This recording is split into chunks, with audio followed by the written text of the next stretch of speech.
Happy Friday, everyone. Happy Boxing Day, happy holidays, happy Christmas, happy Kwanzaa, happy whatever it is you're celebrating. Welcome to Richard Skipper Celebrates. For those of you who are here for the first time, welcome. My show is about celebrating life, celebrating art, celebrating each other. And I believe that each of us, if we take the time to do so, have something to celebrate each and every day. I have 5 incredible guests on my show today who are not only celebrating their own lives through their art, but each and every one of them have also celebrated the lives of others. And that's why I put this panel together today. And I want to begin by bringing on my first guest. Nobody knows who I'm bringing on first, so hopefully they're all welcome. And here he is, Lawrence Shulman. Lawrence Shulman has a new book coming out, which we're going to talk about, called Unfettered. Words and Music by a High-Def Critic in an MP3 World, Volume 2. Welcome to the show again, Lawrence. Thank you, Richard. So, Lawrence, you, as I said, each of our guests today have celebrated themselves not only through their work, but you have celebrated mostly Judy Garland. You've celebrated her through her work. As we both know, you have been on the show before. You're not a Judy Garland fanatic. Like a lot of her fans are, respectfully, but you celebrate her body of worth, which I love. When, where, and how did it start with Judy? And then let's go into Unfettered. Well, I guess I'm so old that I can't even remember how it started with Judy Garland. I remember when I grew up in the 1950s, there would be the Late Late Show and things like that. And I would get up at all hours in the morning to see very obscure films that she made in the 1930s, like the Pigskin Parade or whatever. And so it started very, very young, because, in the 50s already, The Wizard of Oz was on TV, A Star is Born was on TV. So those were easy films to have access to at that time. But, all the other films were not. So, I really got interested when I was very, very young. I didn't know at all as much as I know now because there are so many books about her. And I've learned a lot more during my lifetime. But it was a passion which began very, very young for me. And obviously, when I was too young to go to Carnegie Hall in 1961. But when the record came out, that I remember, and that really got me excited. And then there were the film, I could go on singing and the TV show. There was a lot going on in the early 60s. So it's been a passion basically for my whole life. And it's an amazing thing. I mean, she also passed away in 69. Yeah. I was 8 years old, and I remember the day like it was yesterday. Yeah. And there was a resurgence also, again, with all that she her body of worth once again. And now with Wicked, she's very much in the spotlight again. Right. Well, it's always amazed me that, most people know a little bit about Judy Garland. Obviously, I know a little bit more, but, in the Western world, I wouldn't say in Africa and Southeast Asia, people know about her, but in the Western world, most people know a little bit about her, if not just for being the mother of Liza Minnelli. Sometimes you get that reaction too. She's the mother of Liza Minnelli. And, that's kind of strange to me because I always think of Judy as the prime interest and not Liza Minnelli. But, she's just a talent that's, I hope will live on forever when we're not around anymore, because she's, we celebrated her 100th year 2 years ago. And I hope in 50, 100 years from now, she'll be celebrated again, just as we celebrate the anniversaries of Mozart or Beethoven or other great composers. I hope Garland will be celebrated in the future too. Well, I'm going to put you on the spot because there's a famous quote from Frank Sinatra about Judy Garland. Yes. Do you remember the quote? Yeah, vaguely. I've used it somewhere or other. We'll all be forgotten, but not Garland. Something like that. Not Garland. That's exactly right. Well, let's talk a little bit about the sponge of a brain, So, first of all, why the title Unfettered? Well, there are a lot of things in this book that I've never said before. It's my third or fourth book. I don't even know what number it is at this point. And I mean, I don't write. I write about Garland. I still am writing about Garland. I have a new book on her coming up in a couple of years, and I still write about her. But I write about a lot of other people, and I've kind of the past couple of years, I've been liberated from a lot of the fans who no longer speak to me for a variety of reasons. And it's been great, actually, because it's allowed me to write about a lot of other people that I'm interested in, and also in terms of my writing style, I've become more frank and more direct and more funny, I think, and I've also become more personal because in this book there's a coda, or after the book, at the end of the book, which is completely different. It's about my first 15 years in Paris, because I went over in 1971. I lived there for 26 years, but the first 15 years I went over out of love. It was a love thing. And it didn't work out at all. It was more of a passion than a love. And I write about that in this coda, and it's very, very personal. And I've never told anyone, except my spouse, of course, much of what's in there. But I wrote it because everything I've ever written is based on the ruins of those 15 years. It doesn't show on my face, but everything I write is based on that. And so for me, it was important to write because, you know, when I'm no longer around, that story will no longer be around. And I wanted it to be out there. For me, it was a transformative experience, but it's very personal. It's very disturbing too. Well, we'll talk more about the book as the show progresses. I want to get one of our next guests on in a moment. But before we do, I want to, because today we are talking about excellence in our work. And when I ask this question, it could be about excellence in your own work or about those that you've written about. And when you hear the phrase excellence in our art, what does it truly mean to you beyond awards or recognition or book sales? It means I'm happy with what I've written.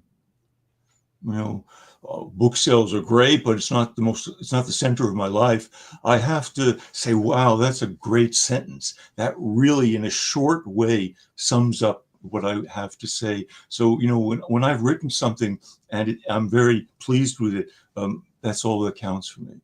Now, has this always been a part of who you are, or is this something that has developed with you as time has gone on? No. When I was in high school in the Bronx a long time ago, I was already editor of my high school paper, The Admiral. And even when I was 16, 17 years old, I remember I wrote an editorial against the Vietnam War, and it won a big prize. And I took a tiny little plane up to upstate New York somewhere or other. And so I've always had the writing bug. I've always loved to write, even when I was a kid. So it's nothing new to me. Maybe it's the only thing I know how to do well, in fact. Oh, that's great. Well, you're going to help us bring on our next guest so that I don't play favorites. I want you to pick a number 1 through 3, and we'll bring on the next guest. 2. And that's Bobby Underwood. There he is. And Bobby has a show this weekend, which I'm very excited about, called Thank You, Tom Lehrer. It's a concert celebrating the wit and brilliance of legendary satirist Tom Lehrer. First of all, Bobby, welcome to the show. Thank you. Thank you for having me. So why Tom Lehrer? Well, as I sit here drinking from my Larry David mug, I'm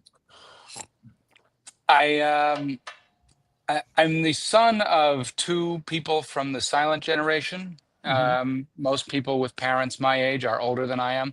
So I have a very a geriatric taste in music and comedy. And my biggest influences I have always thought of as Larry David, Jerry Seinfeld, Billy Crystal, Mel Brooks, plenty of other Jews over 70, somewhere, to paraphrase the line from Mame, somewhere between 70 and death. including death. Tom Lehrer infected my sensibilities, probably more than anybody else other than my parents. His albums and his songbooks were decor, both visual and oral, in my childhood home. And Zalman Mlotek, the artistic director of the National Yiddish Theater Folksbiene, and I discovered our mutual love and admiration for Tom Lehrer early on. He cast me in America the Golden Land in 2017, which is years ago. And we discovered our mutual love. Then we've always looked for opportunities to sing his songs. We did that at opening night parties for The Sorcerers, which is another show we did together, and Fiddler on the Roof in Yiddish, which was our longest running collaboration together so far. Incredible. Yeah. That was an exciting run. It continues to be an exciting run. We were just out in LA doing that. Oh, that's wonderful. And in January of this year, so it's almost a year ago, I said to Zalman, you know what? We've been talking about doing this for a long time. Tom Lehrer's 97th birthday is coming up. Who knows how many more he will have? Turns out none. Let's do this as a 97th birthday tribute to him. And we just kind of threw caution to the wind, hastily put it together. It's not hasty. We did deliberate over which songs that we would do, but we didn't have a set show to do. We were just like, okay, let's just do the show, and then we'll figure out how the show exactly should be constructed. And we did do that. And I think we did a good job.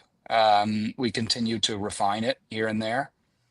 We added a song last time when we did it in LA in September.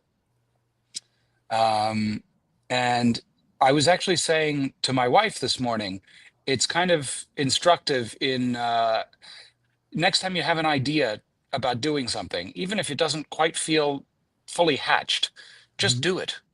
Just do it. And if it doesn't stick, it doesn't stick, but somebody might like it.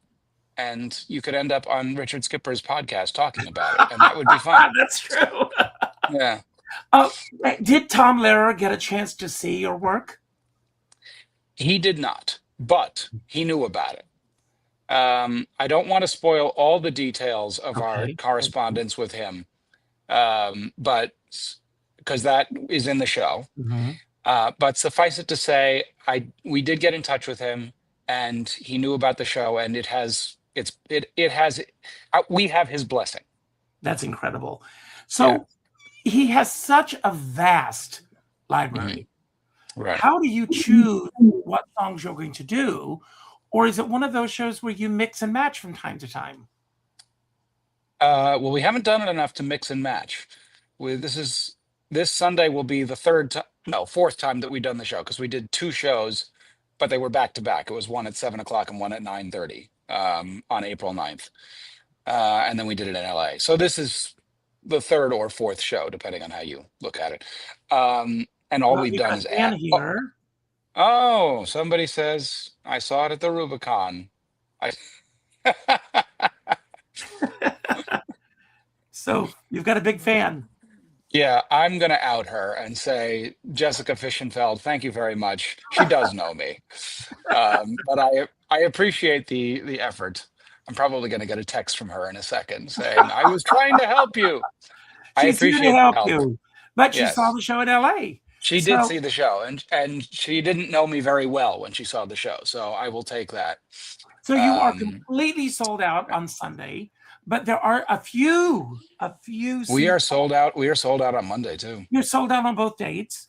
Well, but we are doing the show again in February 16th at City Winery, and February 18th at City Winery in Boston. And they'll be on the website. I'll send out links to anybody who wants to know about it. And so we're doing it again. And just to answer your question, let me see how quickly I can answer it. We chose songs, as I said to somebody else at Broadway World, I come from a semi-political family. My mother was the first female attorney general of New York, Barbara Underwood. And so I've always been kind of interested in political satire.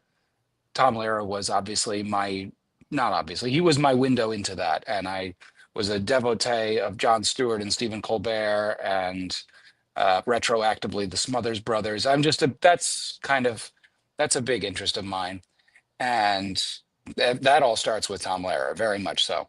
So I was very interested. Zalman and I were very interested in getting all of his political songs, not all, as many of his political songs as seemed appropriate. Some of them have more specific targets, like Hubert Humphrey and George Murphy, and neither of those guys are really atop anyone's mind these days.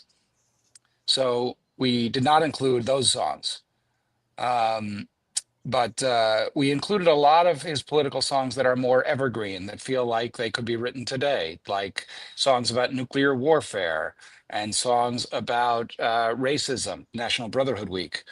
And then there are a couple of songs that we just threw in because they're just so much fun, like the song about Oedipus Rex and the song about Alma Mahler Gropius Werfel and poisoning pigeons in the park, just because everybody knows it. Everybody knows it. Everybody knows that, not to mention the Elements song, in which you can see me do all of the elements in the periodic table as fast as I possibly can, as fast as Zalman will let me. Well, that's worth bringing you everybody in for. I want to bring on our next guest, but before we do, since we are talking about excellence in our art today, and again, this could be excellence in your own art or Tom Lehrer's art or any other area you want to take us in. Was there ever a moment in your career when you realized that your standards for excellence had either shifted or deepened? And what caused that change? That to me or everyone? To you. I'm sorry, can you repeat that, please? Yes. Was there a moment in your career when you realized that your standards for excellence had shifted or deepened? And what caused that change? I don't know if I have an answer to that. I could make one up, but if my standards had shifted or deepened, yes. When you get beaten down by show business the way that people do, Really? your bar changes. I don't know. This is not a good answer. I don't know how to answer this question. My bar, has it deepened or? Well, you can think about it. We're going to bring on our next guest. Okay. Okay. So door number 1 or door number 2? Me? Yes. I was door number 2, so I'll say door number 1. Okay. And that's my friend, Ronald Rand. Hello, Ronald. Well, Happy New Year to you. And as one of my dear friends used to say, well, you know, Richard, you're looking really, really good there. Now, Ronald, and you can read all about him on the scroll here, but Ronald has performed all over the world as Harold Clurman. And he's a great author. I have 2 of his books, and I'm going to get the latest. But you also have this solo transformation on stage. You have a great book on creativity, and your latest book, The Marsh in May. Tell us about this book. Well, I've been very blessed because my publisher of the Solo Transformation on Stage book, who was in the past an owner of an art gallery and had never published a book about poetry or paintings, decided to read my manuscript because I said, I've decided to put this together. And I've been painting my entire life. And so, and writing poetry probably since I was 6 or 7. I don't know why I started that young, but I did. And so I put these paintings together with the poetry, and they're all about nature and the mysteries of life and the joys of life. And it's been an extraordinary journey how they come together. And then my editor on the book said, you might consider painting a new painting for this poem. And I said, really? Okay, if you think so. And so I did. And so actually some of the poems and some of the paintings for the poems were created out of instantaneous creation. And so that was a great surprise. And so they've come together, and some are odes to Edwin Booth. to Jean-Claude Van Natali, the playwright, to Thomas Wolfe. There's a poem about Helen Keller and the moment she discovered water down in Tuscumbia at Ivy Green, where she was born. And so I brought together these poems, and some are actually about my travels, because I've been touring for 25 years as Harold Clurman to almost 30 countries and across America. And it's been an incredible experience. I just, this past summer, was over in North Macedonia at an international festival where they were so gracious to award me Best Actor of the festival. And then I went to Morocco, and then I was in Armenia recently at the International High Fest Performing Arts Festival, bringing Harold to life, and also teaching my Art of Transformation workshop. And so through this incredible poetry and painting book, I also include poems about my travels in Kathmandu and Mostar, and of course I was just in Fez, Morocco. Amazing.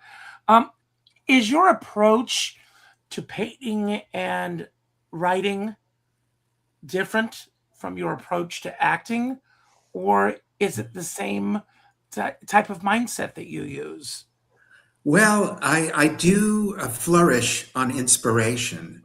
My painting comes about, and I never know what it will be, but it depends upon what colors speak to me and what the brush wants to do. I was just out painting today because I'm down in Asheville on the Blue Ridge Parkway, and looking at the mountains. I had put down a very bright canvas of orange and yellows, which I do. I like bright colors.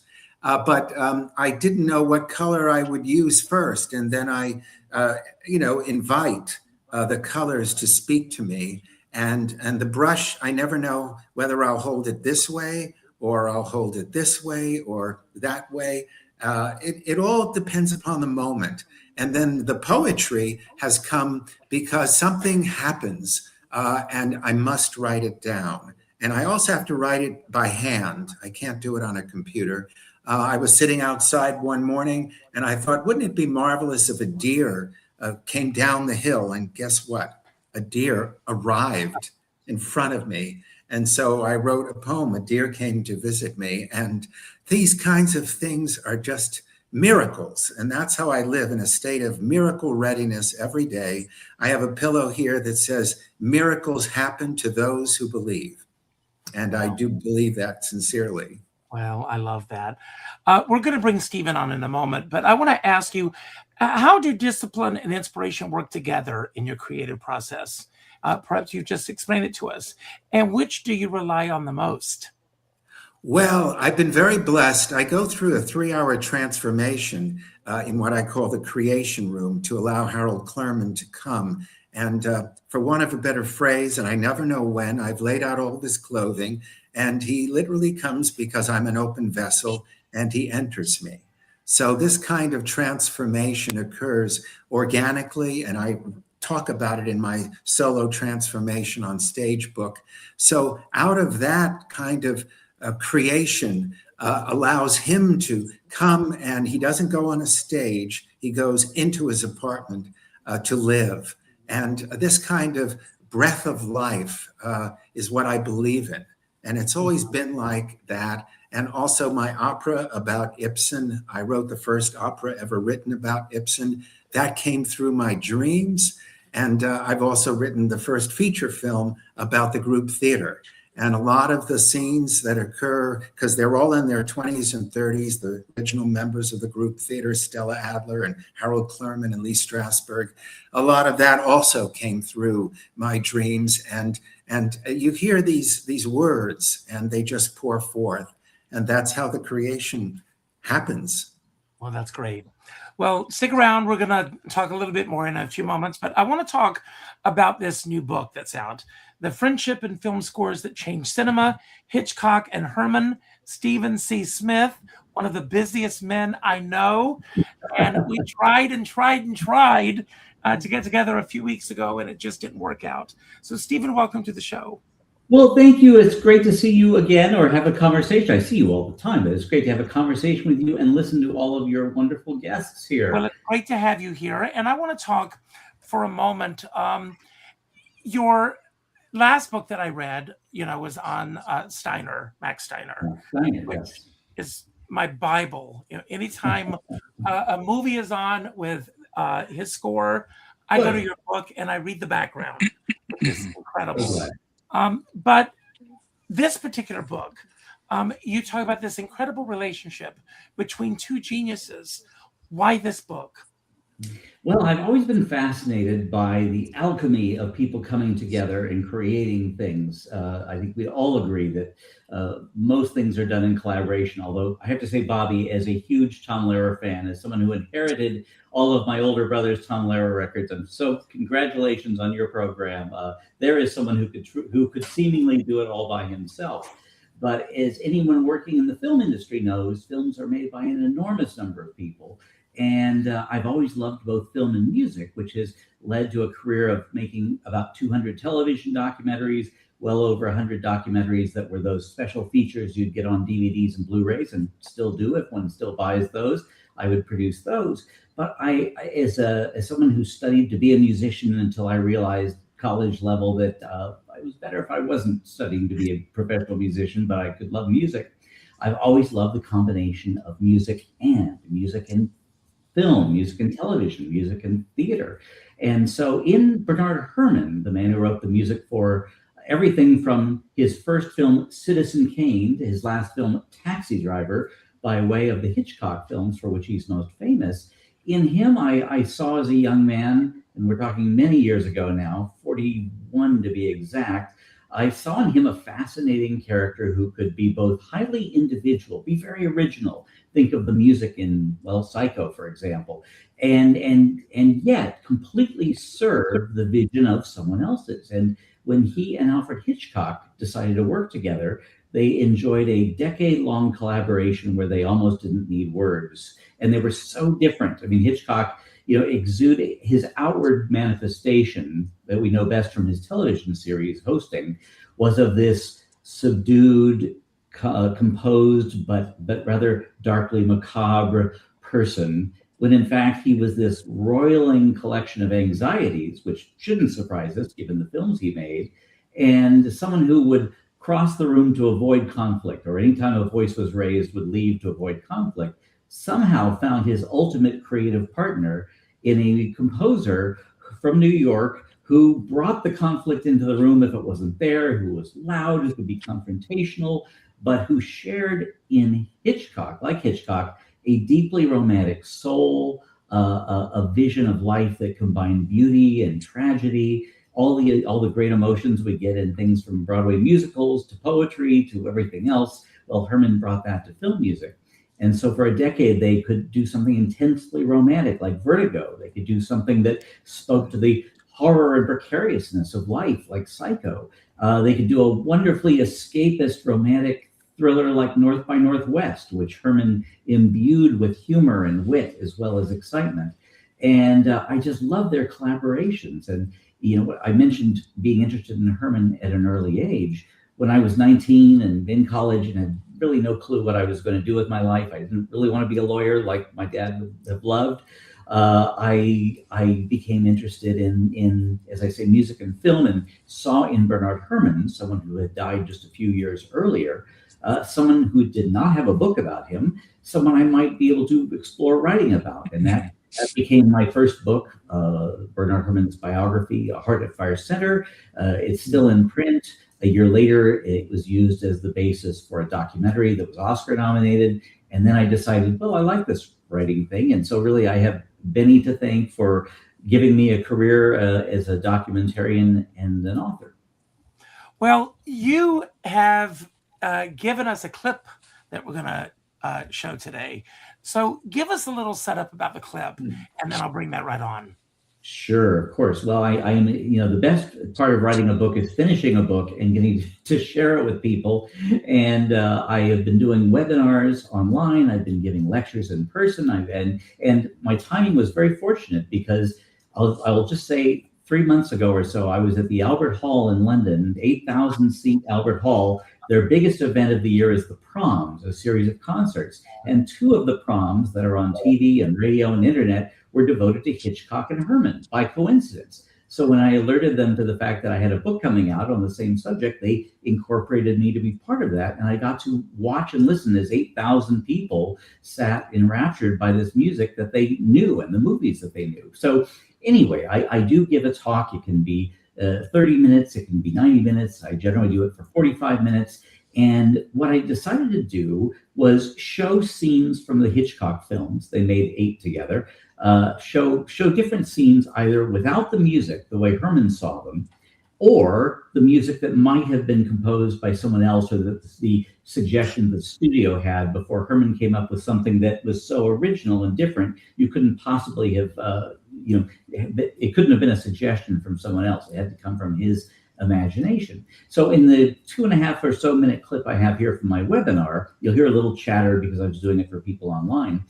I show 30 seconds of the climax of North by Northwest, no real spoilers. Cary Grant and Eva Marie saying they're trying to get away from the bad guys by climbing down Mount Rushmore, something Hitchcock had wanted to do for years and finally figured out how he could put it into a movie. And I show it without the music and without really, and you'll notice there are virtually no sound effects because the music so carried the films of that time. This is 1959. You'll see 30 seconds of it without Benny's music. Then I think you'll hear a little bit of me speaking to my audience for a few seconds. And then I'll show a little bit of the same scene with Herman's music. And yes, I think I'll just leave it at that. Okay, well, here we are. Sure. At the end of the movie, Roger and Eve escape by climbing down the face of Mount Rushmore, a scene that is certainly a classic, but one that would not be the same without music. Hitchcock filmed it on sound stages at MGM, combining matte paintings and very, very large photos of the president's heads for the background. And in writing this book, I became acutely aware of the fact that because of the matte paintings, the camera could not move on many of the shots. So the sequence is, by modern standards, surprisingly static in the way it's photographed. Not a criticism, just a fact. And to illustrate that, here are a few seconds of it without music.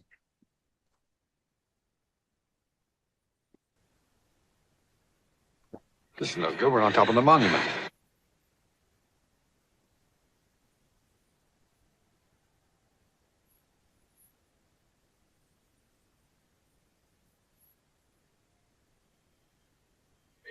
What do we do? Climb down. We can't. Here they come. We have no choice.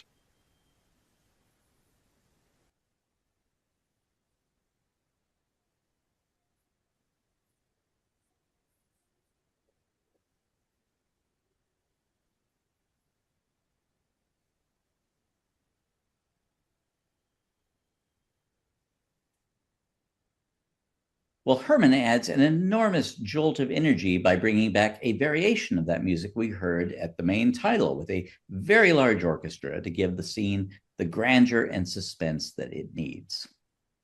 This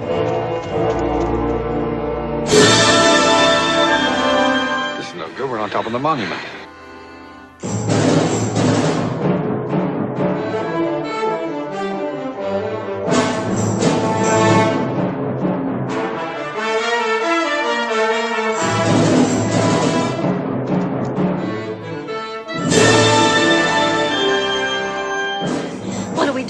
Climb down. We can't.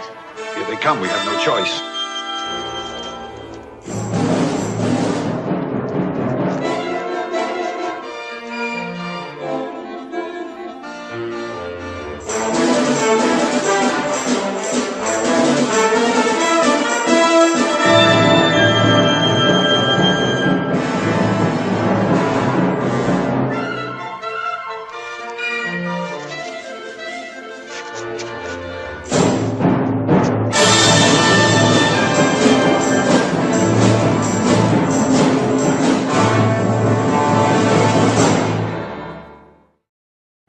Amazing.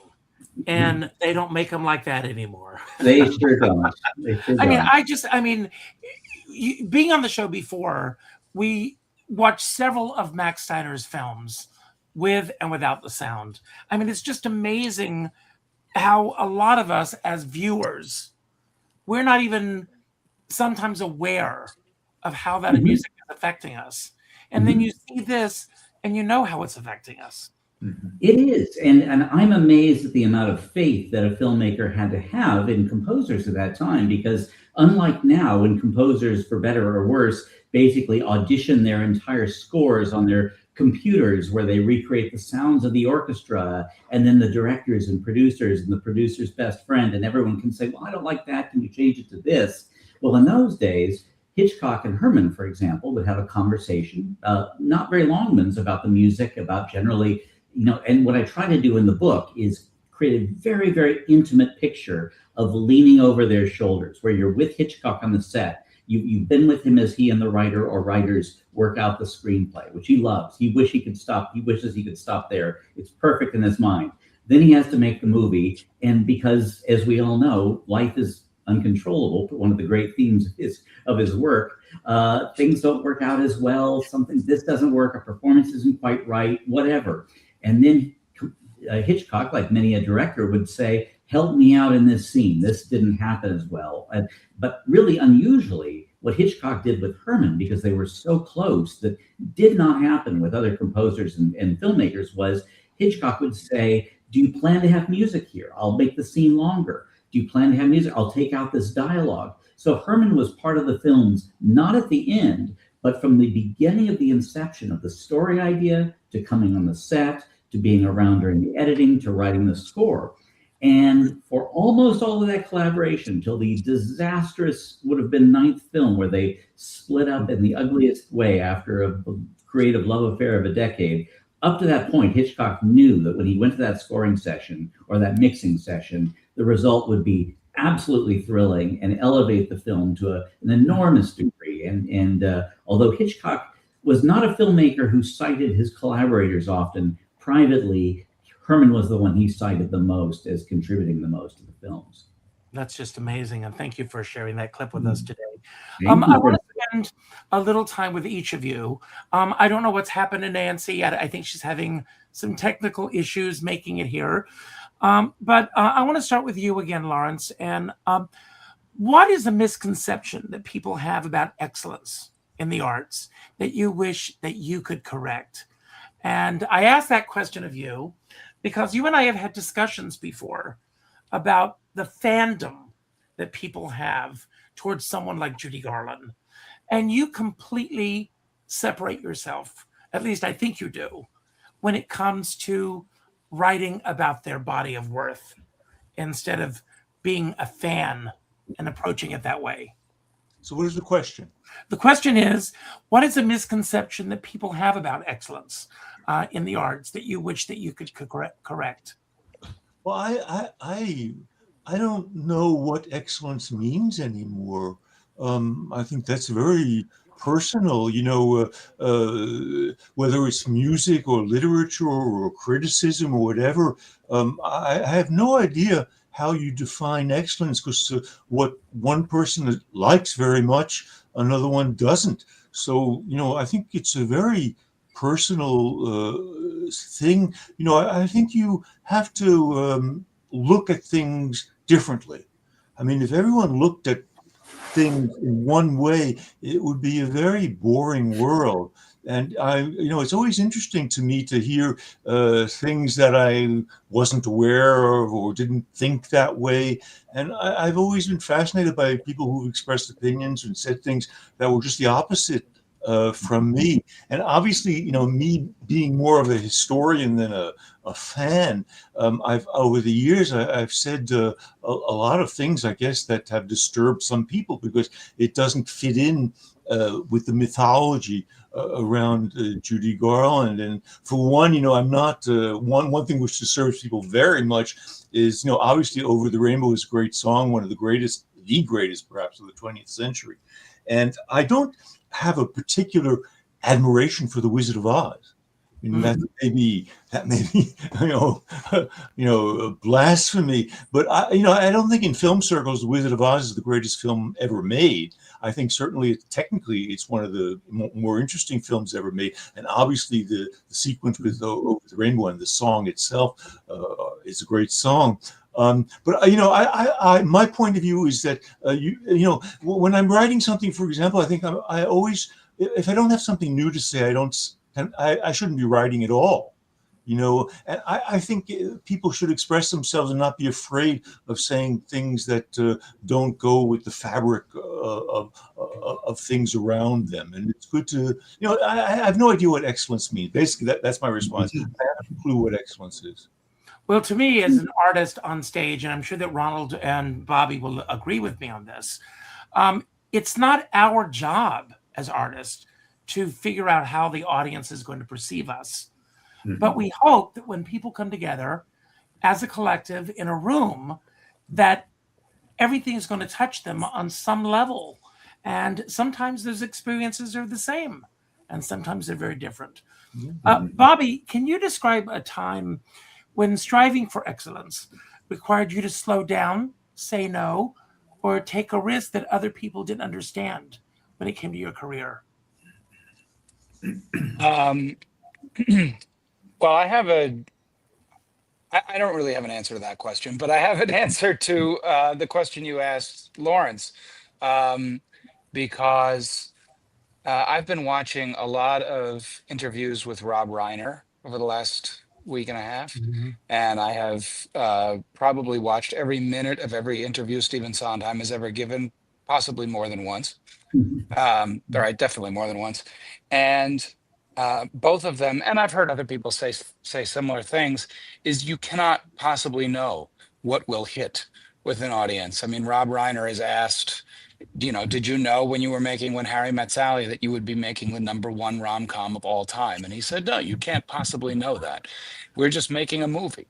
When I was making The Princess Bride, did I know I was making the modern day Wizard of Oz, which I would say is a phenomenal movie?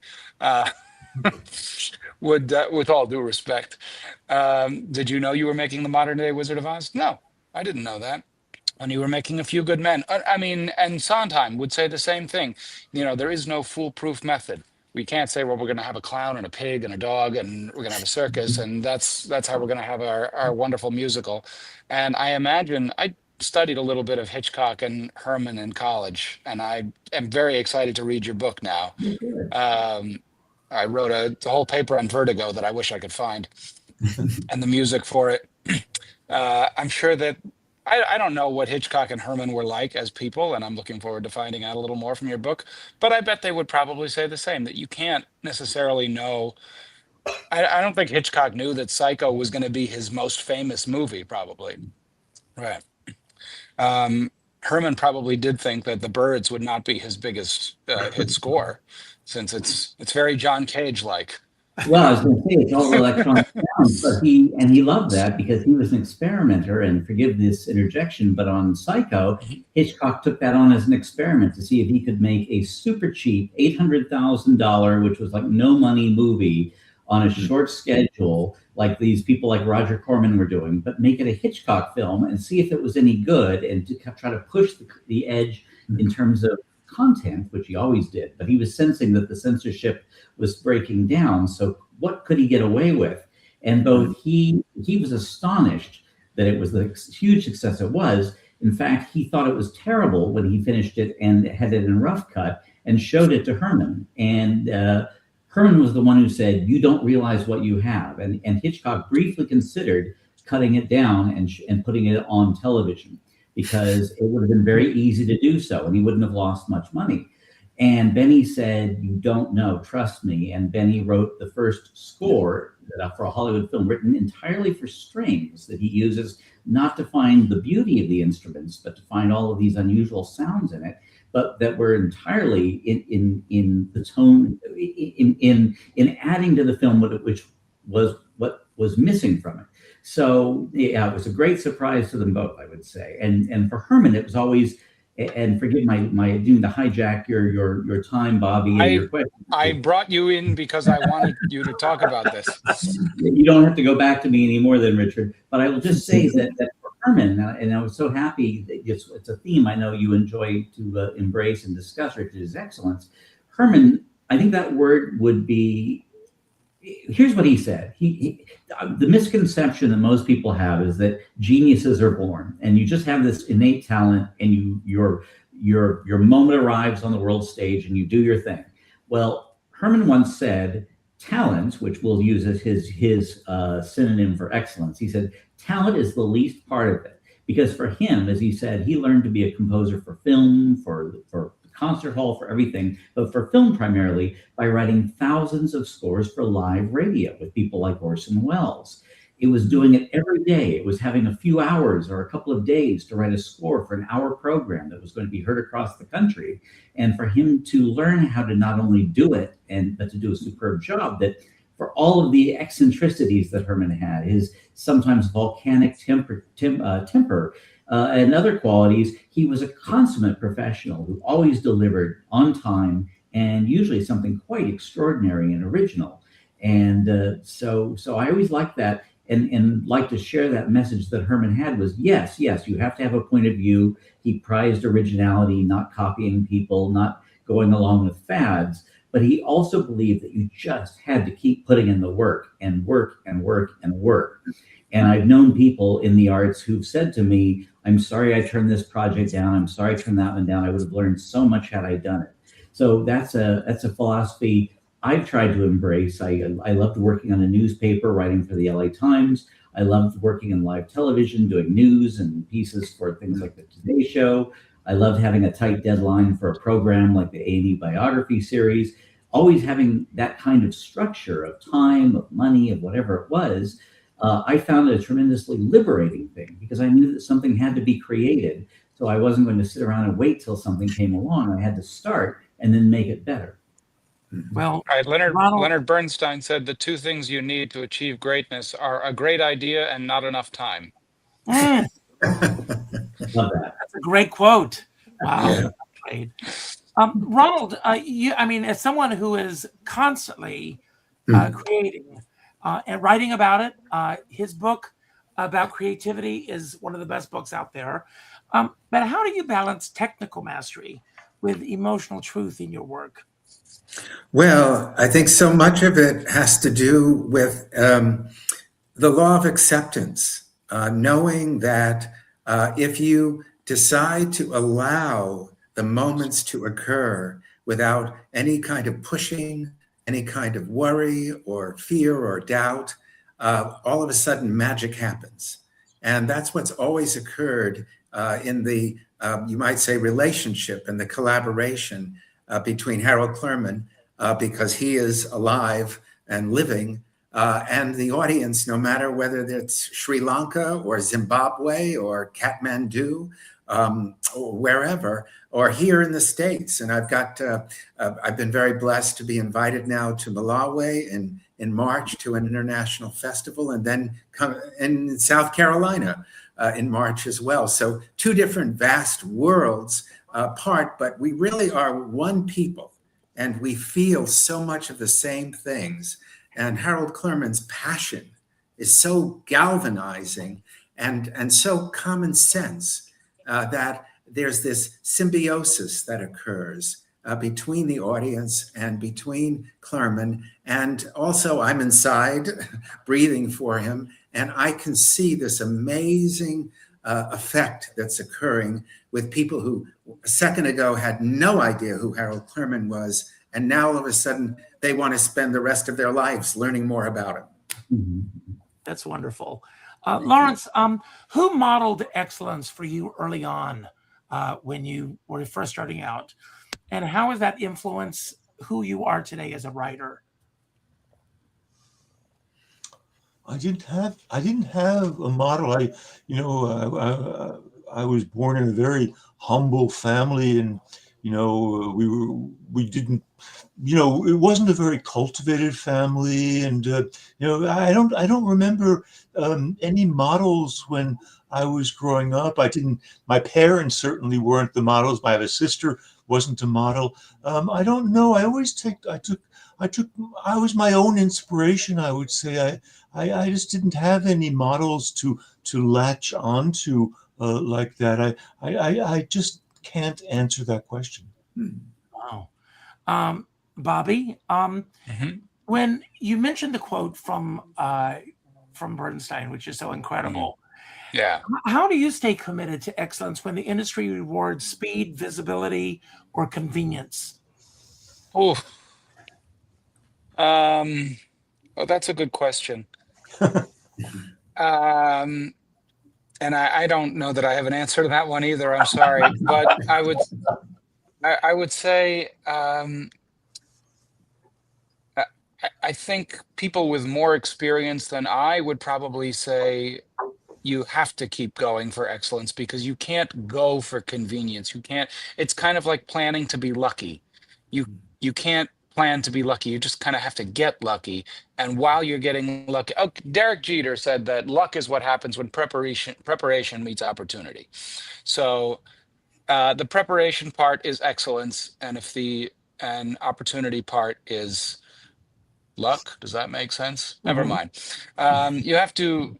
The only thing you can work on is excellence. You can't work on being lucky. You can work on making connections. You can work on meeting people. I'm very happy to meet all four of you. You seem, I mean, Richard, you and I have met, but I haven't met Lawrence or Stephen or Ronald, and I'm very happy to.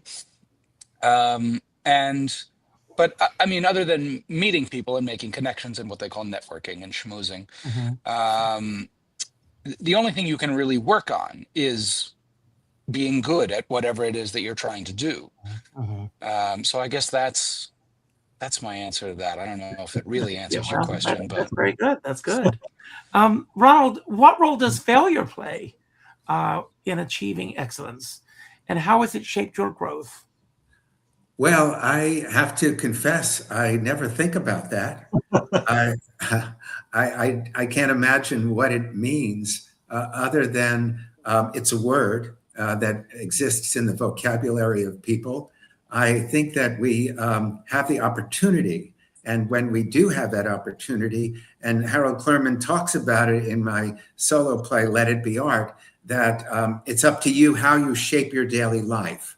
And so if you really allow your passion and your courage to fill you and fuel you every single day, that kind of thing doesn't exist because you're coming from a place that's true and honest and sincere. And I think that others embrace that and want to feel that kind of passion. And together, we're actually creating, you might say, a new world in the moment. Well, I've got a question that I want to ask each of you when it comes to Richard. Yes, go ahead. I have to interrupt. My mom just texted me to say that Nancy wrote that she is in the waiting room and you need to let her in. Well, I will tell you, Nancy, I cannot see Nancy in the waiting room. I don't know what waiting room she's in, but she's not here. I just thought I would pass that message along. Nancy, if you can hear me, I don't see you. I don't have any way of bringing you on. But we'll do another show, Nancy. I promise. And thanks to your mom. What's your mom's name? Okay. Barbara Underwood. And will I meet her on? Yes, she'll be there on Sunday. She'll be there on Monday. Great. Yeah. Great. I'll see you then. So the question that I want to ask each of you, and I'll start with you, Stephen. What piece of advice would you give to an emerging artist who is just starting out, who, let's say, wants to follow in your footsteps, a career that you've created for yourself? Oh, well, it's a cliche, but first of all, find whatever you're passionate about, even early in life, is at least a good start to take you to somewhere interesting. And the advice I would give myself looking back is listen. People know much more than you think they do. You don't have all the answers. I was I was in a hurry to succeed, and I did pretty well, but I realized that I would have done even better, I think, as a person if I just opened up my ears and listened to people more often if I had not been in such a hurry, because there turns out to be usually enough time to do what you want to do. So I think that there are so many, we live in a world where we're bombarded with information, yes, but we can also listen to and learn from so many different people. And And I love, this isn't exactly an answer, but one of the great things on the journey of my life, from when I started my first book at age 19 to publishing this new one when I'm 60, a kind of a close-up version of an element of my original book, is I've enjoyed what I have gained from maturity. I have a different perspective on, for example, Alfred Hitchcock, being a producer myself and dealing with the pressures of creating things and working with a difficult composer or something like that. I have compassion for people that I didn't understand when I was in my 20s. I just hadn't had the experience yet. So my advice would be receptive and be kind. Be kind to people. Don't just be nice to the people you think you're supposed to be nice to. That's what I would say. That's great advice. I love that. Lawrence, same question. I don't know. That's a hard question. I don't know. My first reaction when you asked that was be the opposite of what people expect you to be. That was, when I was very, very young, I had a difficult uncle, and he used to call me a good for nothing to my face. And as a result of that moment, I decided not to be a good for nothing. And I think I've become not a good for nothing. So don't listen to people what have to say about you. That's great. Bobby, same question. What would I advise people? Mm-hmm. I would say, remember that no one is coming, no one is looking for you. You have to put your face or your name or your work or whatever it is, you have to put that in front of people. And one or more of them might be interested, perhaps even very interested in what you have to offer, but they're not knocking on your door looking for you. Absolutely. So put yourself out there. And when people give you their books about the business that you are trying to enter, read them. Don't just put them on your bookshelf. Yes, good advice. Ronald? Well, I would say, and I tell this to my students when I teach my Art of Transformation workshop, is to live your joy, because everything we do is about love. It's true. It's all about how to open ourselves up with the love we feel inside, discover what that is, and give it away to others, and be a really like a sponge and a light to others. So learn your craft, learn something that you can tell what is speaking to you inside that you must give away to others, and allow yourself to, you said, fall flat on your face, which I have done, but then I pick myself up and say, I have to be fearless. And you've got to give yourself permission to go as far as possible, because we live in a world of infinite possibilities. I love that. Well, guys, I want to thank you all for being here on the final Richard Skipper Celebrates podcast of this year. You're here. We're going out on a high note, and I appreciate that from all of you. I'm going to give each and every one of you a chance to have your final word. It could be about anything that we spoke about that you wish that you want to build upon, anything we didn't talk about that you wish we had, or just any final message you want to leave everyone with. It could be about what we talked about, or take us anywhere you want to take us. I will pick one of you when I finish. And when you finish, you will pick the next person, and so on and so on. And when the last person says goodbye, I'll end the show for the year. So I have the same message that I leave at the end of my shows. And Ronald and I pretty much are on the same path when it comes to this. I believe in infinite possibilities every single day. I also believe that we should all go out and do something nice for somebody else every day, without expecting anything in return. Now, all of you have this little device here, and I want you all, after the show, everyone watching, go to your phone and go to your emails, and the 6th email that pops up, rather than responding with a phone call, with an email, respond with a phone call. the human voice needs to be heard, and we need to have conversations, and we need to talk to each other. I have a dear friend, Sean Moniger, and he says we're all in the same storm, but we're in different sized boats. And I always say, I don't care what size boat you're on, as long as you have a skipper by your side. And with that, I'm going to leave the screen. And Bobby, I'm turning it over to you. It's yours. Well, thank you. I was just looking at my emails, and it looks like the 6th email is from Today Tix, offering me discount tickets to Death Becomes Her. So I guess Today Tix box office should expect a phone call from me. I guess I would say I like everything that Richard just said. Oh, the screen is okay. I like everything that Richard just said. And I guess I would also say 2 things. A, on social media, don't share AI slop, even AI slop that you agree with.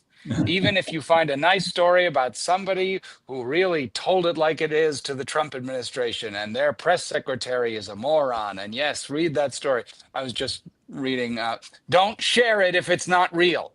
It's just going to make we had a whole strike about this with AI, use real people's work. And the other thing is, America, and especially New York, you are a melting pot of people who come from other places. One of my favorite things that I saw this year was the Pirates the Penzance musical.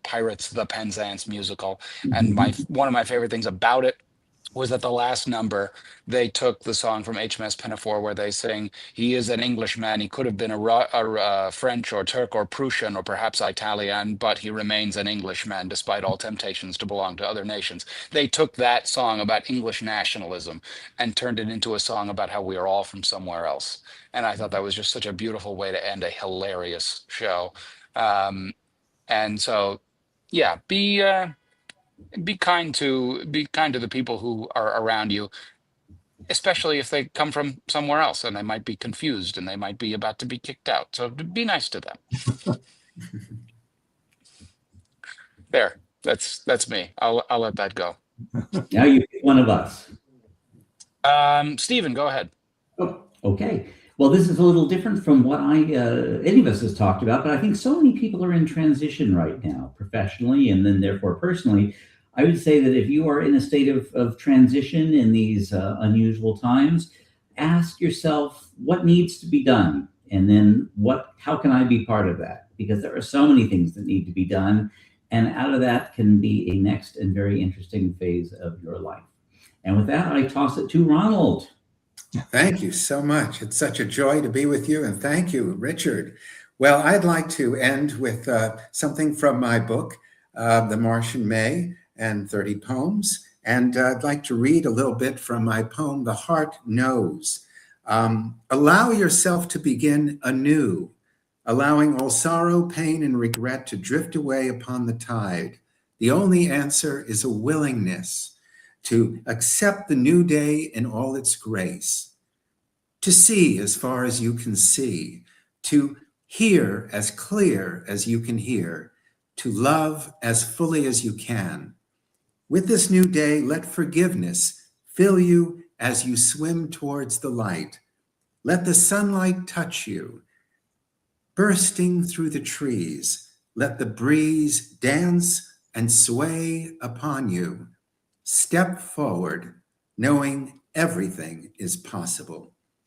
Let peace come into your heart. Thank you, and may God bless you.